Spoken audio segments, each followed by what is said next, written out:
Halo teman-teman, apa kabar? Semoga sehat selalu teman-teman. Hari ini Dokter Budi datang lagi. Sudah kemarin ada acara di Batu Malang ya, dokter belajar soal memperdalam ilmu soal apa dok? Kawin suntik. Kawin suntik pada ya. domba kambing. Oke teman-teman. Nah, video kali ini nggak ngomongin kawin suntik dulu ya teman-teman.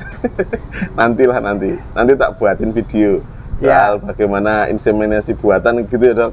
Iya. Bisa nggak atau segala macam. Nah, yang video kali ini teman-teman, saya mau jawab pertanyaan dari teman-teman yang bertanya, Mas, gimana caranya persiapan awal kalau mau menggemukkan kambing atau domba, misalnya untuk persiapan kurban segala macam. Nah, maaf teman-teman, nanti tidak akan super detail ya, karena ini level ilmunya itu level ilmu tingkat master, tapi kita coba ulas yang basic-basicnya banget teman-teman. Apa aja sih yang harus disiapkan gitu. Nah, ini yang menjelaskan biar dokter Budi wae. Gitu ya dok? Ya. Dok, Gimana Mas? iya dok, gimana dok kalau misalnya ini ada teman-teman nih, kebetulan dia punya cempe jantan nih, Ya. atau kebetulan barusan beli dari tetangga atau dari pasar jantan-jantanan nih, persiapannya awal harus bagaimana dok kalau misalnya itu mau digemukkan untuk kurban atau untuk akikah gitu dok? Oke. Nah. Oke. Yang pertama harus ini dulu Mas Bayu, kita siapin kandangnya dulu. Kandangnya dibuat senyaman mungkin. Kandangnya senyaman mungkin. Ya, jadi dibuat senyaman mungkin. Jadi kalau kita mau pelihara kan harus sediakan dulu tempatnya dong. Tempatnya kalau nggak ada ya sama aja kita mengtaleni ngisor wit tok. Kan ya udah bener. Dok, gitu. Lebih baik kandang yang agak longgar atau kandang baterai sempit-sempit dok? Nah, ini versi dokter ya jawabannya. Kalau versi saya ya, menurut pengalaman saya, dibuat dia nyaman. Kalau dia di ukuran 1 kali 1,5 lah Mas. Itu misalnya mau dibikin baterainan gitu ya dok? Ya, untuk dibikin baterai untuk domba jantan ya. Domba jantan kita buat ukuran 1 kali 1,5 itu menurut saya udah cukupan. Dok, misalnya dibikin agak longgar dan koloni gitu dok? Kalau dibuat koloni lebih baik dibikin ini Mas, rengket. Dalam satu kandang jumlahnya tuh lebih rengket. Padat gitu ya? Iya. Nanti kalau enggak dia punya space untuk ancang-ancang gitu ya dok? Betul. Artinya ancang-ancang dia malah tarung kan gitu. Tapi kalau nggak ada space dia adanya cuma makan tidur. Oke. Gitu. Jadi intinya kalau yang di bab kandang tadi dok, ya. Kandangnya mau di kandang kecil dan diisi tunggal, oke. Ya. Dan misalnya mau bikin kandang koloni, lebar koloni pun oke. Masing-masing dengan catatan sendiri-sendiri ya dok? Betul. Okay. Nah, dan satu lagi Mas, yang nggak kalah pentingnya, kita nih beli nih, ya kan? Kita beli misalnya ke petani, terus kita bawa pulang. Ya. Yang nggak kalah penting itu kita tanya Mas Bayu, iki pakannya opos kokono. Pakannya apa dari sana? Ini pakannya, perawatannya bagaimana gitu ya dok? Betul. Jangan sampai. Ini penting banget ya dok? Penting Mas. Nanti kalau kita misalnya nggak tahu, terus kita kasih suket, ternyata di sana kasih makan kering, misalnya kangkung kering gitu, itu jadi masalah. Masalah di awal ya? Masalah di awal. Nanti karena adaptasinya ya dok? Betul. Adaptasi pakan, karena di dalam perutnya si domba atau kambing itu di dalam rumennya kan ada bakteri flora normalnya. Nah, kalau dia diberi makanan perubahan pakan yang mendadak, itu akan terjadi masalah. Yang jelas nanti yang akan terlihat jelas itu ini Mas Bayu, proses dia mundur penggemukannya. Jadi 2 minggu pertama biasanya terus dia susut berat badannya. Adaptasinya gitu ya dok? Adaptasinya untuk pakan yang baru itu bagus Mas.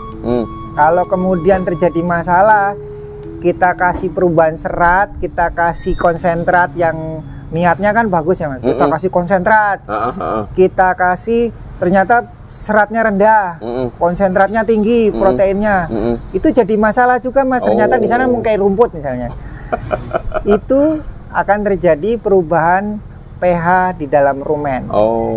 Yang tadi saya bilang 2 minggu tadi tuh lumayan. Penyesuaian ya? Ya itu 2 minggu. Kalau terjadi perubahan pH drastis di dalam rumen menyebabkan asidosis, keasaman di dalam rumen. Efeknya juga akan menjadi keasaman di dalam darah. Kalau itu terjadi masuk di dalam darah, efeknya akan menyakitkan buat si ternaknya. Karena darah nanti masuk ke paru-paru, masuk ke jantung, masuk ke ginjal, masuk ke ke hepar. Efeknya fatal pada sistem kerja mereka. Secara terlihat nanti nafasnya sengal Mas. Ngos-ngosan gitu. Ngos-ngosan seperti pneumonia itu, radang paru-paru. Terus nanti dia akan ngerasa kesakitan yang luar biasa. Biasanya kambing itu akan berteriak, nanti lemas, dan akhirnya mati. Dan itu hanya perlu waktu 2 hari nggak sampai Mas. Itu mati. Jadi, Dok, nah nek misalnya belinya di pasar Dok. Nah, kita ini juga ruwet ini ya. Iya ya. Jadi ya kita pakai makanan umumnya. Makanan umumnya kan suket gitu ya. Kita pakai hijauan gitu ya. Hijauan lah, pakai hijauan dulu. Kita pelan-pelan beradaptasi. Jangan kita langsung kasih konsentrat tinggi. Jangan. Seperti itu. Kita kasih hijauan aja, beradaptasi. Kita kenalkan konsentrat perlahan-lahan. Kita nggak buru-buru, baru ntar kita dapatkan hasil yang lebih baik. Oke. Kandang sudah, terus pakan awal ya. Ini harus sesuai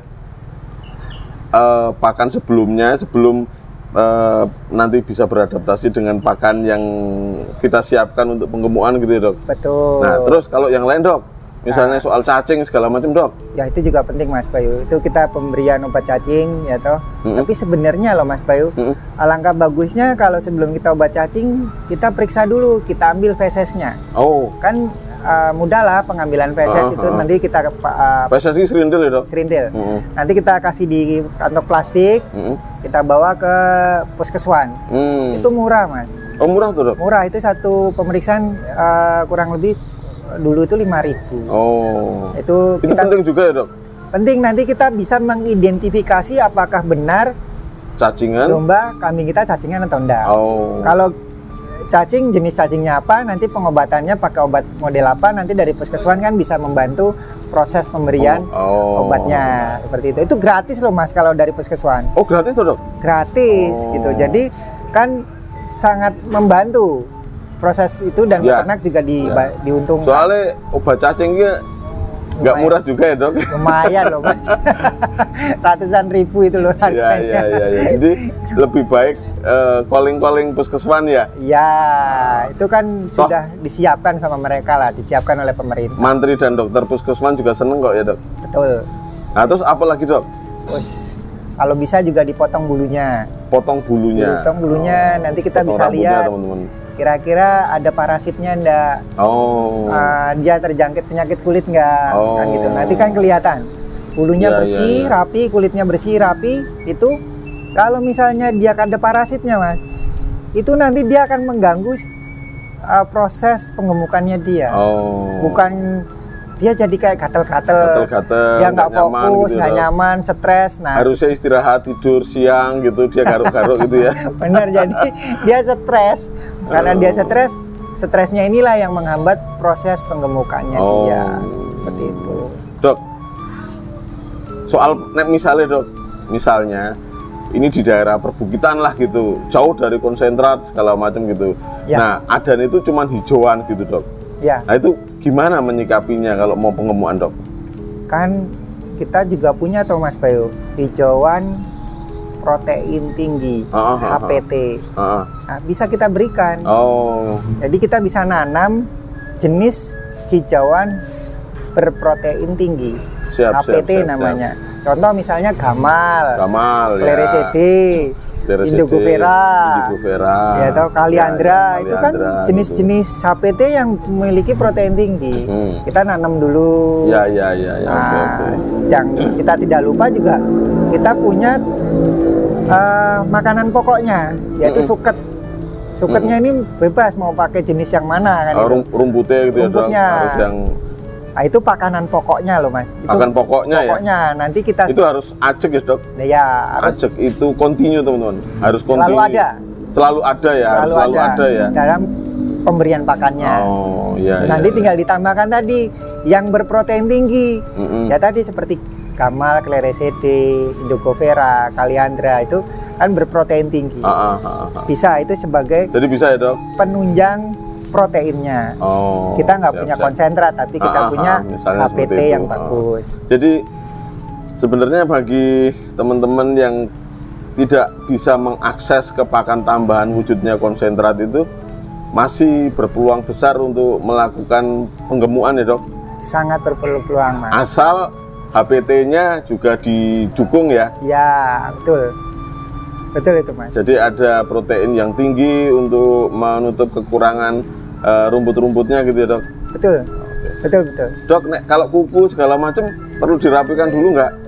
Gimana Mas Bayu? Kuku dipotong segala macam? Kalau bisa. Kadang-kadang peternak nggak punya alatnya. Nanti asal potong-potong ternyata itu ada batasnya loh Mas. Batas pertumbuhan kuku dengan pembuluh darah. Potong berdarah malah ntar kena penyakit kuku. Oke dok, terima kasih dok untuk informasi awal. Ini sebenarnya informasinya sederhana banget, tapi sangat mempengaruhi keberlangsungan proses penggemukannya ya dok. Karena ini basicnya banget ya dok. Ini baru dasarnya Mas. Baru dasarnya banget ya.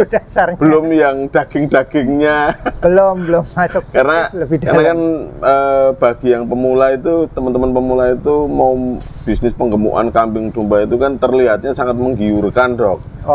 Ya kan, terlihatnya sangat menggiurkan. Wah, menggemukkan sebentar, nanti terus gemuk dijual gitu kan. Nah, cuman kan posisinya kan kalau ilmunya tidak lengkap, itu kan nanti akan pusing-pusing sendiri ya dok? Ya, karena sepenggal-sepenggal gitu. Sepenggal-sepenggal. Oke teman-teman, ini cerita singkat dari Dokter Budi bagi teman-teman yang mau melakukan proses penggemukan kambing dan domba untuk akikah, untuk kurban segala macam. Monggo silahkan dipersiapkan dengan detail, dengan seksama supaya proses penggemukannya bisa berjalan lancar dan nanti barokah. Amin. Terima kasih teman-teman. Saksikan video-video berikutnya di channel kami. Semoga bermanfaat. Terima kasih.